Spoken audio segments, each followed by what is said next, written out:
آج ہم بلوچستان کے حوالے سے عالم بروئی صاحب کا ذکر کریں گے، جو کہ پاکستان کے امبیسڈر رہے ہیں اور میرے ملنے والے بھی ہیں، میرے سینئر بھی تھے، کافی سینئر تھے، 8 سال 9 سال، اور کتابیں بھی بہت لکھی ہوئی ہیں اور بڑا ریگولر لکھتے ہیں یہ اخبار کے اندر بھی اور میگزینز کے اندر بھی۔ تو ان کا ابھی مئی کے اندر ایک آرٹیکل آیا تھا، مینگل، مارنگ اینڈ منڈیلا، یہ ساؤتھ ایشیا میگزین میں یہ پبلش ہوا تھا۔ بہت پیارا آرٹیکل لکھا ہوا انہوں نے، بروئی صاحب نے۔ بلوچستان کی وہ نبض سمجھتے ہیں، آپ میرا خیال سمجھ گئے ہیں کہ بروئی ہیں تو ان کو ان کے حالات کا کیا پتہ ہوگا۔ اس کتاب میں تو اس آرٹیکل میں 2 باتیں انہوں نے کی ہیں۔ پہلی بات کہ تھوڑی سی ان کی آبزرویشن ہے بلوچستان کس طرف جا رہا ہے، پھر وہ کچھ ریکمنڈیشن دیتے ہیں۔ تو ریکمنڈیشن کے حوالے سے پھر میں 2 ریکمنڈیشن کی بات کروں گا۔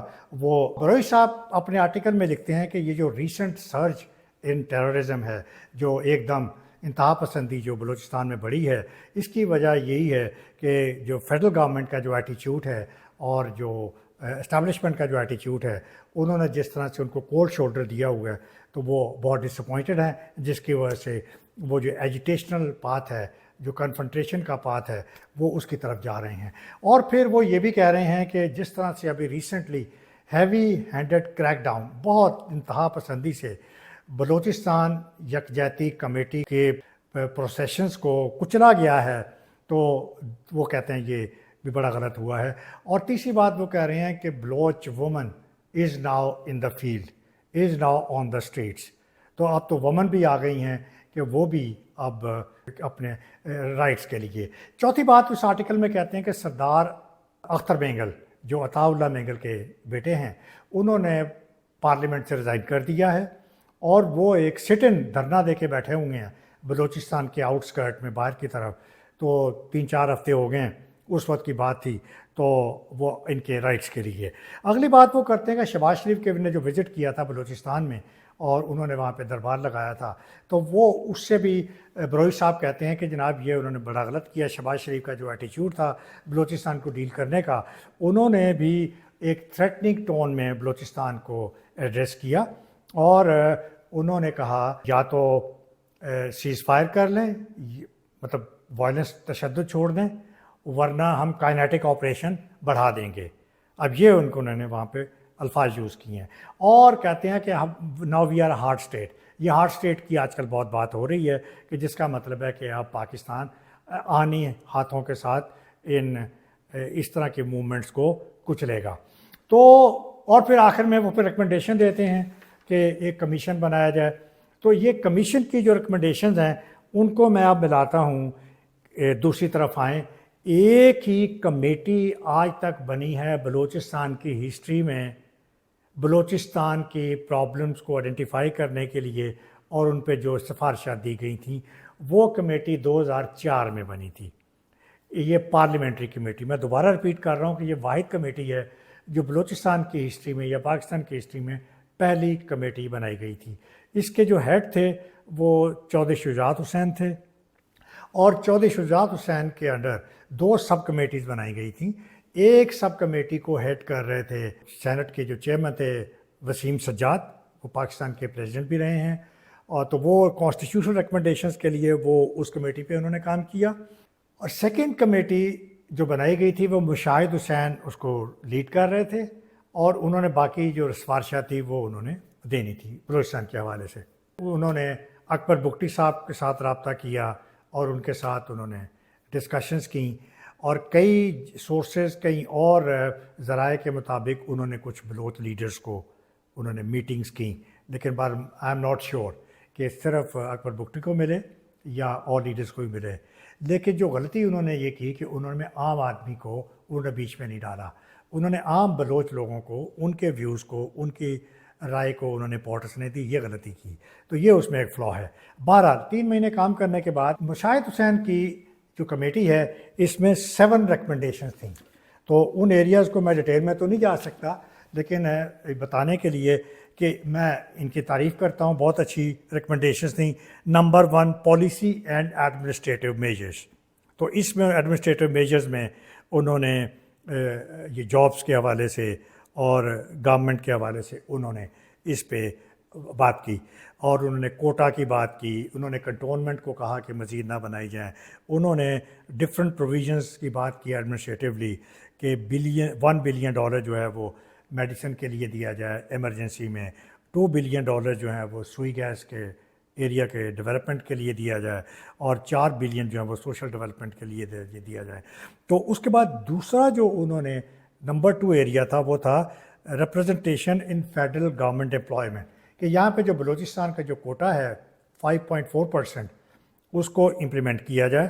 تیسرا انہوں نے NFC ایوارڈ پہ بات کی تھی کہ بلوچستان کے جو فارمولا ہے وہ صحیح نہیں ہے، اور اس میں نیشنل فائنانس کمیشن پہ ان کو ریویو کیا جائے، بلوچستان کا شیئر بڑھایا جائے، ان کی پاورٹی، ان کی بیکورڈنیس، ان کی انورس پاپولیشن اور ان کا ٹیریٹری کے حوالے سے ان کو جو اکاموڈیٹ کیا جائے۔ چوتھی ریکمنڈیشن گوادر پورٹ کے حوالے سے تھی کہ وہاں سے 7% جو گراس ریونیو وہاں سے کلیکٹ ہو وہ بلوچستان کی فلاح کے لیے کام کیا جائے، اور اسی طرح اس پہ بلوچ لوگوں کو پریورٹی دی جائے۔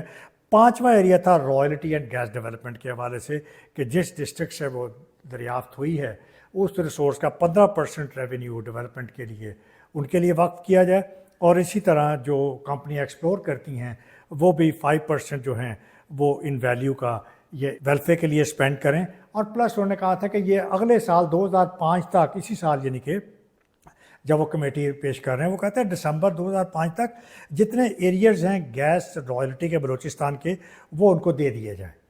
تو چھٹی ریکمنڈیشن تھی ان کی construction and maintenance of national highways ویز، تو یہاں پہ انہوں نے بہت سارے جو ڈیولپمنٹ پروجیکٹ تھے روڈ لنک کے حوالے سے انہوں نے اس پہ کنسٹرکشن کے حوالے سے انہوں نے اس پہ بات کی، اور ریکمنڈیشن تھی وہ تھی اینٹی ڈراؤٹ اسٹریٹجی، قحط سے بچانے کے لیے کیا اقدامات کیے جائیں۔ انہوں نے کہا ایک تو ڈیمز بنائے جائیں، واٹر سٹوریج کیے جائیں پریورٹی کے اوپر، اور دوسرا انہوں نے کہا تھا ایگریکلچر لونز فارمرز کو دیے جائیں، اور الیکٹریسٹی بل جو ہے وہ ان کے ریٹرن آف کیے جائیں ان ایریاز کے اندر۔ تو یہ میں رپیٹ کرتا ہوں، پاکستان میں یہ اپنی نوعیت کی پہلی ایک کہہ لیجئے ایفرٹ تھی، کوشش کی تھی کہ پارلیمنٹری کمیٹی بنائی گئی تھی، اور اس ساری ایکسرسائز کو کیا گیا، اور افسوس کی بات یہ ہے یہ اتنی سفارشات کو ریکمینڈ کو امپلیمنٹ نہیں کیا گیا۔ آپ نے اتنی ایفرٹ کی، بنائی، اور وہ ریکمینڈ نہیں کی۔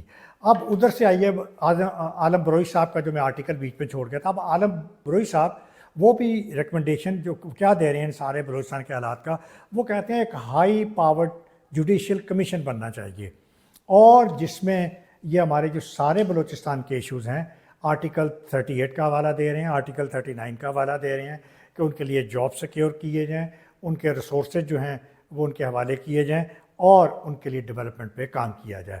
تو وہ بھی کمیشن کی بات کر رہے ہیں۔ تو بھائی بات یہ ہے کہ کمیٹی بنائیں، کمیشن بنائیں، پاکستان کی ہسٹری میں تو ایسا ہی ہوتا آیا ہے کہ نہ تو ان کی سفارشات پہ عمل ہوتا آیا ہے آج تک، اور نہ مزید کمیٹیوں سے کام چلے گا۔ تو میرا تجزیہ یہ ہے کہ یا تو یہ ہے کہ مشاہد حسین صاحب، میں لاسٹ ایئر بھی ان کو سن رہا تھا، ان کی ایک ٹاک تھی 2024 میں بھی، وہ یہ کہہ رہے تھے کہ ابھی بھی وقت ہے کہ یہ جو میری دی گئی سفارشات تھیں یہ امپلیمنٹ کر دی جائیں، مطلب ابھی بھی ان کے پاس اور پلان بھی نہیں ہے گورنمنٹ کے پاس۔